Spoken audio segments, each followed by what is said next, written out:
Welcome back to our channel. In today's video, we'll walk you through the process of commenting privately on Facebook.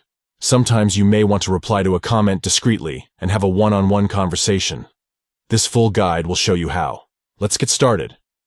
Step 1. Open Facebook on your device. Step 2.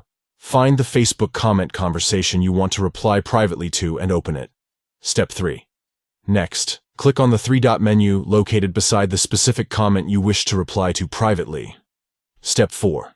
In the pop-up menu that appears, select the Reply Privately option. Step 5.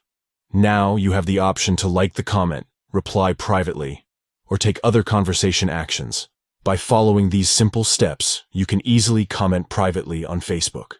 This feature allows you to engage in more personal conversations without the need for public replies.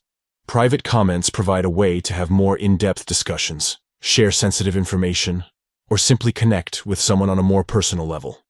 It's a valuable tool for maintaining privacy and fostering meaningful interactions. Thank you for watching our full guide on how to comment privately on Facebook. If you found this video helpful, please give it a thumbs up and subscribe to our channel for more informative tutorials and guides.